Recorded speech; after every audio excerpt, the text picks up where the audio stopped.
po, palakpakan po natin ang Mr. Malasakit, Senador Bongo! Senador Bongo! Bongo! Piliin ang numero 28, Go Bongo sa Toyota! Ibalik sa Senado. Muli po, palakpakan po natin, Senador Bongo! Ayo'y mag-bongo-bongo sa Senado. 28 ang kanyang numero. Ang 28 sa Senado. Senador Bongo. Go! Bongo! Piliin ang numero 28. Go Bongo sa Toyota. Ibalik sa Senado. Go! Bongo na! Kasama na rin po natin ang ama ng Tabaka, Congressman Amado Badatsing!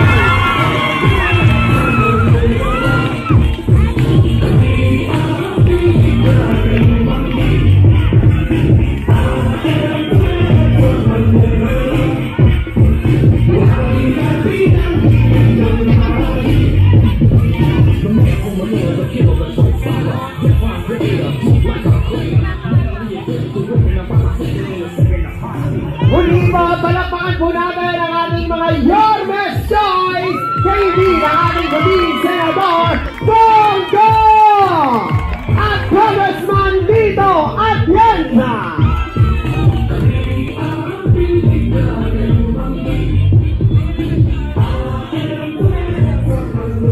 Sa pinakamaraming malasakit center sa buong Pilipinas, Tondo, Jose Reyes, PGH, at Pabella.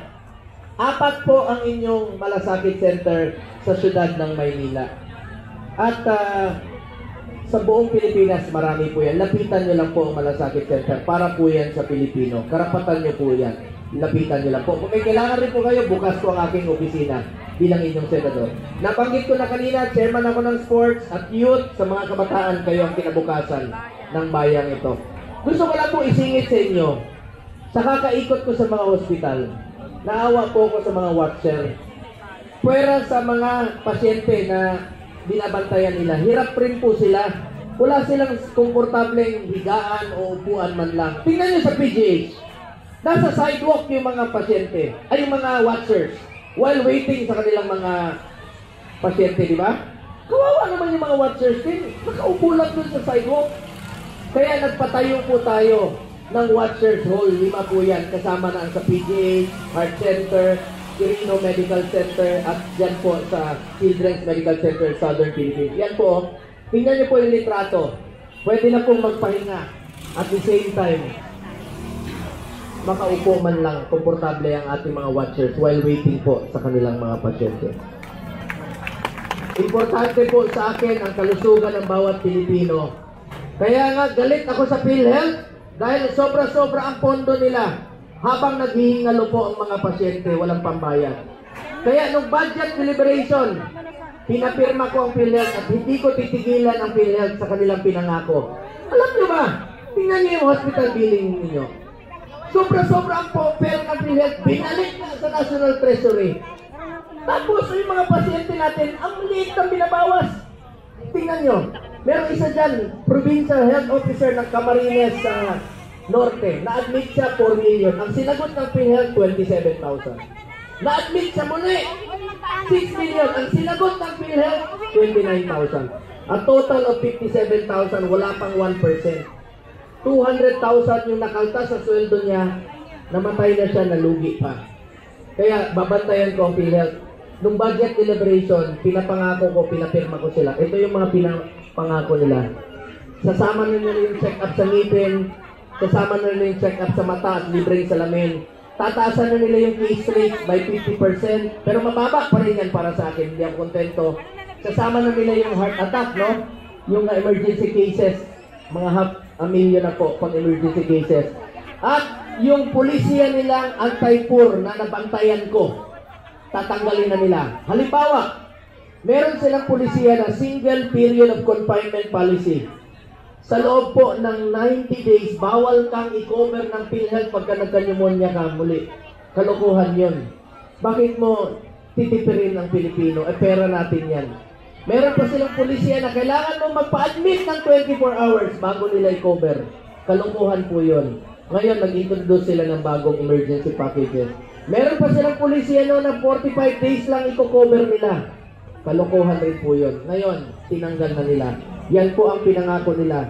At patuloy kong babantayan ang PhilHealth para sa Pilipino. Dahil naniniwala po ko, ang PhilHealth para sa health yan, hindi negosyo yan. Hindi negosyo yan. Insurance yan na meron tayong masasandalan. So, salamat po sa inyong lahat. And of course, gusto ko rin pong batiin si ating Vice Mayor Chi Atienza, ang anak po ng ating minamahal na Congressman Lito Atienza. Palakpakan rin po natin. Sigaw kayo ng bunggo, mabunggo kayo. Ako pa may kasalanan. Mamaya, meron mamaya. Oh, ito, mistiso. Salamat sa inyong lahat. Asahan niyo po, nandito lang po ang inyong Kuya Bongo. Huwag ho kayong mag-atubiling lumapit sa akin. Malalapitan niyo po ako. Wala po akong kaarte-arte sa katawan. Kung anong kinakain niyo, gano'n din po ako. Kung anong sinasakyan niyo, gano'n din po ang aking sasakyan. At mahal na mahal ko po kayo lahat. Meron lang po akong sasabihin sa inyo, sana po'y maalala ninyo sa mahabang panahon na nagkita tayo rito sa Maynila. Minsan lang po tayo dadaan sa mundong ito. Kung ano pong kabutihan o tulong na pwede natin gawin sa ating kapwa, gawin na po natin ngayon dahil hindi na po tayo babalik sa mundong ito. Ako po ang inyong Senator Kuya Bongo, patuloy na magsaservisyo sa inyo lahat. Dahil ako po ay naniniwala na ang serbisyo po sa tao, serbisyo po yan sa Diyos. May pakiusap ako, patuloy nating ipagdasal si Tatay Digong. Ipagdasal po natin ang kanyang kaligtasan, ang kanyang kalusugan, at ang kanyang kalayaan. Hirap po maging 80 years old. Alam po ni Congressman dito yan, mapalayo sa ating bayan. Pagdasal po natin at patuloy natin sa ipaglaban. Maraming salamat po. Pero laro kayo ng basketball, ha? Alam nyo, bilang chairman po ng Committee on Sports, isisingit ko na lang po, talagang gusto kong labanan ng illegal na droga. Pero through sports po itong akin. Naniniwala po ako na isang paraan na labanan natin ang illegal na droga ay through sports. Get into sports, stay away from drugs to keep us healthy and fit.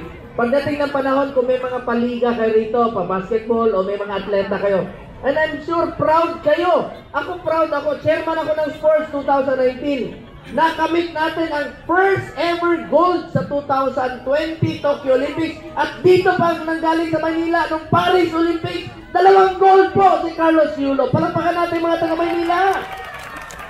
Kaya kayo mag-basketball na lang kayo, volleyball. O mamaya. Anin kayo. O sige. Walang hangin. Okay lang.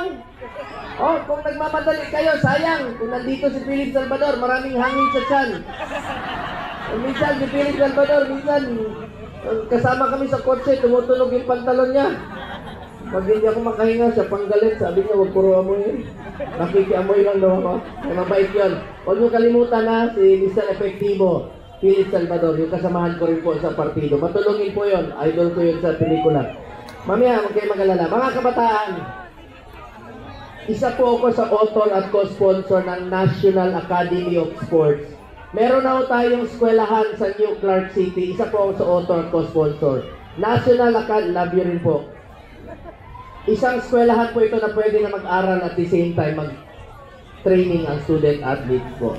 Kaya suportahan natin ang ating mga atleta. Ako mahilig ako sa basketball. Ganon, nanonood ako dyan sa Ninoy Aquino Coliseum, mga bata doon.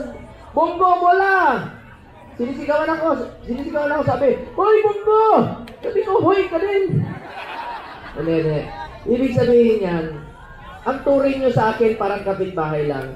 Huwag niyo po akong tawagin senador, Bongo lang tawag niyo sa akin, okay lang sa akin. Paano niyo ba malilimutan ang pangalan ko? Ang daling yung 2 G.O. Ang apelido ko, ang pinakamadaling maalala nyo. Pag traffic dyan, ano yung maalala nyo? Ano yung traffic light? Ogo. Pag gutom na kayo, bibili kayo ng manok. Shocks to? Kita nyo? Anong pangalan ng dating Pangulo? Rodri? O anong paborito naming ulam? Mong? O marami yan dito, marami ang kamag-anak. Sino sa inyo dito ang go? Sino sa inyo lasenggo? Taas kamay. May kunwari pa kayo. Meron lang akong paalala. Sa lahat ng mahilig uminom dito, sa lahat ng lasenggo, huwag kayong magmaneho pag nakainom. Delikado yan. Pag may nangyari, ako na naman maalala nyo, pag kayo ay na... kita nyo, hindi nyo manginumutan pangalan ko.